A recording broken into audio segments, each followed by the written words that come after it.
Gaza में Israeli सेना के कदम कदम के पीछे मौत मंडरा रही है और ये मौत कोई और नहीं बल्कि हमास के वो लड़ाके हैं जो अभी तक मैदान छोड़कर भागे नहीं हैं। भले ही आईडीएफ के ऊपर इनका हमला करने का तरीका थोड़ा अलग हो, लेकिन गाजा में चारों ओर पड़े खंडरों में छिपकर ये लड़ाके आईडीएफ के ऊपर घात लगाकर हमले कर रहे हैं, जिससे इजरायली सेना खौफ में है। गाजा से हर दिन कोई न कोई वीडियो सामने आ रहा है जिसमें ये साफ दिख रहा है कि कैसे इजरायली फौज अब गाजा में घुटनों पर आती जा रही है।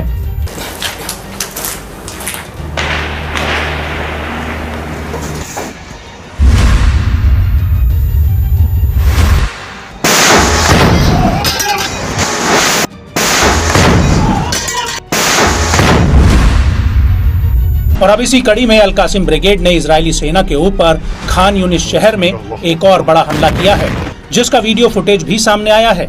इस वीडियो में साफ दिख रहा है कि कैसे हमास के लड़ाके दूर से आ रहे एक इजरायली सेना के टैंक पर बेहद ही चालाकी से और मलबे के कबाड़ के पीछे छिपकर हमला कर देते हैं, और जैसे ही एक रॉकेट टैंक पर लगता है उसमें जोरदार धमाका होता है।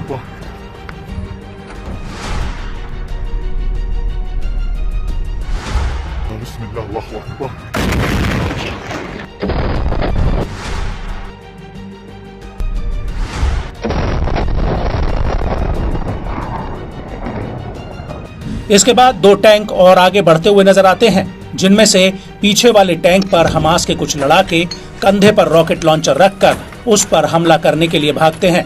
इसके बाद ये रास्ते में एक जगह पर बारूद बिछा देते हैं और जैसे ही आईडीएफ का टैंक वहां आता है वैसे ही बारूद में ब्लास्ट हो जाता है, जिससे टैंक में जोरदार धमाका होता है।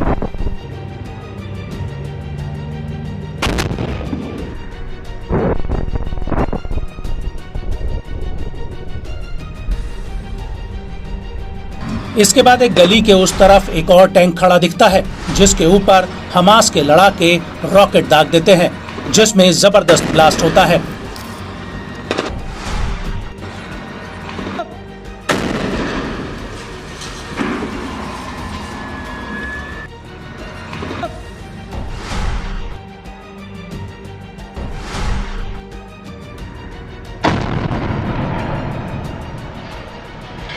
आपको बता दें कि इन हमलों के बीच इजराइल के एक सैनिक की गाजा में मौत हो गई है। रिपोर्ट्स के मुताबिक इजरायली सेना के रिजर्विस्ट की उस वक्त मौत हो गई जब एक D9 बुलडोजर पर हमास ने हमला कर दिया। मारे गए सैनिक की पहचान मोती रावेह के रूप में हुई है, जो एक रिजर्व सार्जेंट था। ये सैनिक गिवाटी ब्रिगेड के साथ हैवी इंजीनियरिंग मशीनरी ऑपरेटर था। दरअसल ये सैनिक एक D9 बुलडोजर के पास खड़ा था, जिसके ऊपर एक एंटी टैंक मिसाइल आकर लगी और इस हमले की चपेट में मोती रावे भी आ गया।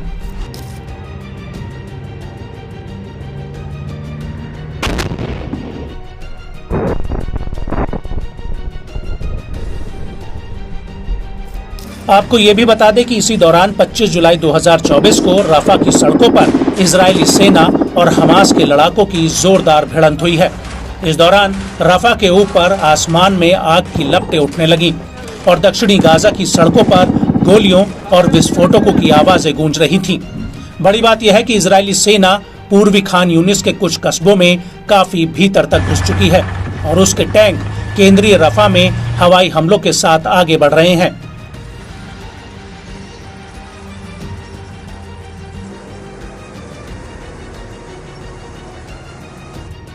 और पिछले दिनों में ये लड़ाई पूर्वी कस्बों बानी सुएला, अल जाना और अल करारा पर केंद्रित है और इजरायली सेना को इस इलाके में 5 इजरायलियों के शव मिले हैं, जो 7 अक्टूबर के हमले में मारे गए थे।